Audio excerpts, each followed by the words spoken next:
O número de crianças confusas sobre o próprio sexo está explodindo. E você, quer que o seu filho faça parte dessa estatística? Acredito que não, pois a ideologia de gênero desconstrói a identidade humana por onde ela passa. Você sabia que na Inglaterra, nos últimos 5 anos, subiu 1000% o número de crianças que se submetem a tratamento transgênero? E na Escócia, mais de 500% apenas nos últimos 4 anos? Isso não é por acaso. O número de crianças confusas a respeito do próprio sexo está explodindo nos países que promovem a ideologia de gênero em suas escolas. E por que isso? Simples. A ideologia de gênero afirma que ninguém nasce homem ou mulher, mas que cada um deve construir sua própria identidade. E se é assim, todas as crianças devem experimentar todas as formas de sexualidade possíveis até encontrarem um gênero para si mesmas. Como isso se daria? Através de materiais didáticos e uma nova pedagogia voltada para a desconstrução sexual. Sim, ideias têm consequências, e as consequências da ideologia de gênero promovem exatamente esta confusão, fazendo nossas crianças duvidarem de si mesmas na sala de aula, ambiente onde os pais estão cada vez mais ausentes e onde as crianças estão em fase de natural imaturidade e questionamento. O que muitos escondem é que existe uma verdadeira indústria do gênero por trás de toda essa confusão e que está organizada para destruir nossas famílias. Com certeza você já ouviu na televisão alguém dizer que a família é uma instituição antiquada, que os tempos mudaram e que precisamos abrir a cabeça. É porque não estão conseguindo mudar a cabeça da população que a estratégia de promover a ideologia de gênero nas escolas se tornou tão urgente para eles. Foi por isso que em 2014, quando o Congresso votou a proposta de Plano Nacional de Educação, deputados e senadores retiraram todas as referências à ideologia de gênero do seu texto, respeitando assim a vontade expressa do povo brasileiro que rejeita essa ideologia. Em 2015, quando chegou a hora de se votar os planos estaduais e municipais de educação, o MEC, atropelando a decisão do Congresso, tentou impor silenciosamente o gênero aos estados e municípios.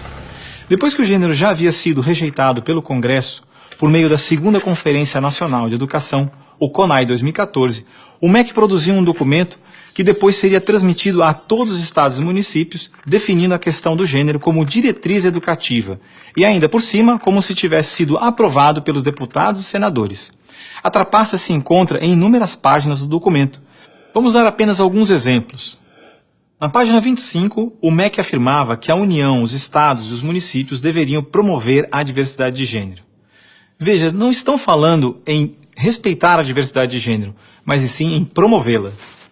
Na página 36, você vai ler que os estados e municípios deveriam disseminar materiais pedagógicos que promovam a igualdade de gênero, orientação sexual e identidade de gênero. Na página 41, que estados e municípios deveriam desenvolver, garantir e executar anualmente nos sistemas de ensino fóruns de gênero. Na página 92, que estados e municípios deveriam ampliar os programas de formação dos professores sobre gênero, diversidade e orientação sexual. Mas vejam, assim como eu, milhares de pais e professores lutaram democraticamente contra o documento em nossas câmaras municipais. O movimento foi histórico e disse não a essa fraude. Cidade a cidade, a ideologia de gênero foi rejeitada dos planos de educação de quase todos os 6.000 municípios brasileiros. Era de se esperar que após essa imensa pressão popular, o governo desistisse dessa ideia de introduzir à força o ensino da ideologia de gênero nas escolas do Brasil. Mas não, o MEC colocou novamente as chamadas questões de gênero na Base Nacional Comum Curricular, um documento que se propõe a impor o conteúdo de aprendizagens consideradas essenciais para todos os alunos brasileiros. Se for aprovada, a base deverá ser implementada por todas as escolas do Brasil, não só na rede pública, mas também na rede privada. Na prática, o documento propõe os seguintes absurdos nas nossas escolas. Na página 159, está escrito que o professor de artes deve desenvolver as aulas discutindo experiências corporais, pessoais e coletivas, de modo a problematizar questões de gênero e corpo. Na página 165, se volta a dizer que o professor de artes deve refletir sobre as experiências pessoais e coletivas desenvolvidas em aula ou vivenciadas em outros contextos, de modo a problematizar questões de gênero, corpo e sexualidade. Na página 305, se estabelece que na área de ciências humanas, a diversidade de gênero deve ganhar especial destaque. E não para por aí. Na página 351, se estabelece que o professor de História coloca em destaque as temáticas voltadas para as questões de gênero.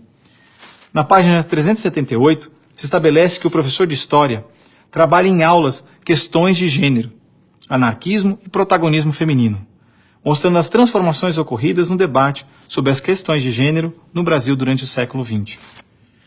Vocês estão vendo? A ideologia de gênero está presente no documento, é explícito, e o governo brasileiro demonstra com isso ignorar a vontade popular. Se a base for aprovada, terá valor de lei e será obrigatória.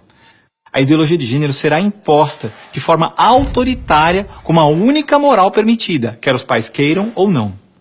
Mas o que diz a nossa Constituição? Diz que a educação é dever do Estado e da família, e que o Estado deve criar todos os meios legais necessários que garantam à família a possibilidade de se defender contra qualquer programa, prática ou propaganda que contrarie o respeito aos valores da família. E ainda mais, o artigo 26 da Declaração Universal de Direitos Humanos diz que os pais têm prioridade de direito na escolha do tipo de educação que será ministrada a seus filhos.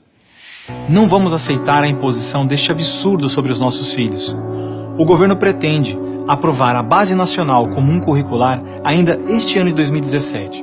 Por isso, pare, reflita e nos ajude enquanto ainda é tempo. E compartilhe esse vídeo com pais, professores, diretores de escola, vereadores, lideranças de sua comunidade. Ninguém pode ficar indiferente. A ideologia de gênero deixa marcas que ficam para sempre.